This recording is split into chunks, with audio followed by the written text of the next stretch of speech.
let me pose an example to you from COVID times. Western medicine, everyone approves. The moment you talk about Ayurveda, there is such a hue and cry about Ayurveda being bunkum, and it happens even in today's day and age. Again, that shows biases. Actually, there is enough textual evidence and very good research being done by AIIMS and by the Ayush Ministry, which institutions have been set up, which shows the science behind Ayurveda. But the science behind Ayurveda is there in our ancient texts as well. So, I'm not, from what I know, homeopathy, I admit, is perhaps doesn't have as much science behind it. It's not ours in any case, but Ayurveda does. And Ayurveda, the approach to health in Ayurveda is fundamentally different from the approach of Western medicine. Western medicine is very symptomatic driven and relief of symptoms. It doesn't look at a holistic approach of solving problems at the root, often, right? Because monetary incentives are not aligned with it. But Ayurveda is a holistic system. It actually sets your body back into balance. I think, using both Ayurveda and Western medicine, Ayurveda to maintain your health, Western medicine when there's a crisis, would actually lead to better health outcomes. There's another aspect that I wanted to raise now that we're having this conversation. We've recently, celebrated the second year of abrogation of Article 370, and some seem to be harping on that special status of the only, if I may, Muslim majority state being taken away. But Kashmir also has a very rich historic connection to Lord Shiv, and you've written about it very extensively. Tell our viewers more about Lord Shiv, Shaivism and Jammu and Kashmir. Kashmir was actually, at some periods in our history, the intellectual heartland of India, and especially of Shaivism. So I, as a Shaivite, really, adore, look up to Kashmir. Around a millennia ago, Abhinava Gupta, who was a Kashmiri polymath, perhaps one of the finest intellectuals India ever had.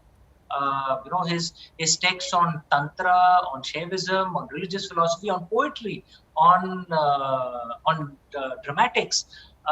You can imagine the talent of that great man. And sadly, we learn very little about him. There was a university in ancient Kashmir called Sharda Peeth, which is presently in Pakistan-occupied Kashmir. And of course, Nalanda, Takshashila, Ujjaini, Mahadevpuram, they were great. Vikramshila were great, massive universities. Sharda Peeth was perhaps a little smaller, but the quality of intellectual output that used to come from there was of a very, very high order. Sadly, it was attacked in the invasions that happened on Kashmir, again by the Turks, and destroyed. And then you find that the quality of intellectual output started declining, from there. And going back to what I was saying earlier, that we need to have a balance in all our strengths. That of course we need we need that warrior spirit to defend our country, from invaders. We need the ability to make money, to defend. We need artists who come out with beautiful art. Yes. But we need intellectuals as well, who can help guide all of us. We are not intellectuals. I mean, intellectuals are those who come up with primary theories, which then those of us can absorb and try and learn and try and explain and understand in our own lives. We need that, those intellectuals as well, which our ancient universities used to produce. Sadly, our modern universities do not honestly produce fresh intellectual output. Most of them are actually just copy-pasting Western theories and replacing Indian terms on it, which is why to most of us who are not intellectuals, those theories make very little sense. Yes. Because they don't connect to the real India. And once I've come to the West and seen Western theories from these universities, now I can connect to the theories that our intellectuals tell us in India. And I realize that actually those theories are just Western theories, and they're replacing Western terms with Indian terms. So white patriarchy, Brahminical patriarchy. Yes. Which is, if you ask me, a little bizarre, because actually the most powerful Brahmin male ruler in human history was Pandit Jawaharlal Nehru, actually. Who's a hero to them. And before that, the most powerful Brahmin male ruler was probably Pushyamitra Shunga. Before that, Ravan. Otherwise we've had no Brahmin male rulers ruling much of India. The Mauryas were not upper caste, the Guptas were not upper caste, the Marathas were not upper caste.